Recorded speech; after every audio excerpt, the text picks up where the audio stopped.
Welcome back to the channel. In today's video we're going to be discussing the January PTR, what that means for the game, all the new features being introduced alongside the update. We're also going to mention the state of the game, as well as how the game is doing in comparison to other big MMOs. So stay tuned as we're in for a treat.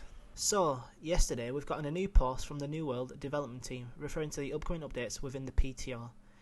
They have discussed how for the first time ever they're adding expedition modifiers to the game, which they are calling the mutators. If you don't know what the expedition modifiers are, let me explain. Basically, when you enter an expedition, there'll be a set of modifiers that will make the dungeon either easier or harder depending on what modifiers are set that week. These modifiers can range from stuff like health buffs to stuff like reduced mana regen. You can also have certain elements empowered whilst others become weaker. This should theoretically create a more dynamic dungeon experience week in and week out, which many of the other games have already done in the past.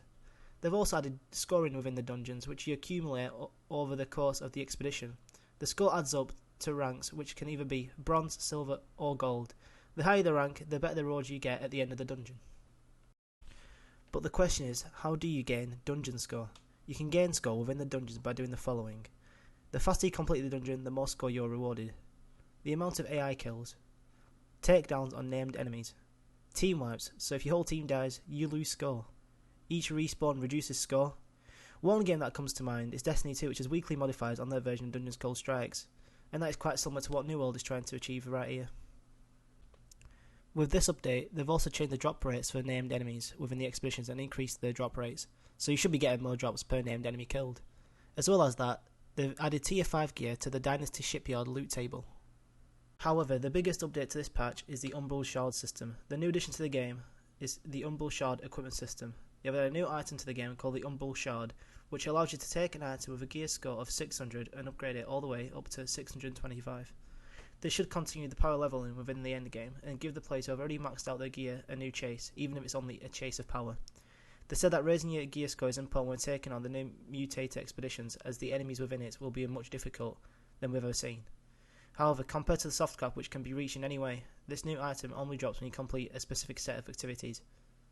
Mutated expeditions, crafting score 600 item when your expertise is also at 600, and opening a gypsum cast when your expertise item is at 600. The shard can be applied to an equipment if both of the requirements are met. Your equipment piece must be gear score 600, and your expertise for that piece must also be at 600. With this update, we also have changed the fast travel costs. They have reduced the distance factor in the amount of Azoth required for each trip, which should ultimately save you on the amount of Azoth that you are spending travelling around the world of Eternum. The Azoth costs previously were ridiculous and players would constantly be in the need of Azoth, so hopefully this patch changes it. The PTR is currently active, and if you want to check out the new features and systems for yourself, then go download it now and make sure you give your feedback to the development team. Feedback is always important for the health of the game, especially in an MMO like New World, which improves and gets more updates over time.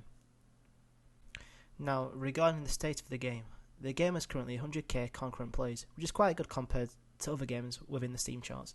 It's not as popular as it once was when it first came out, but it's doing fine.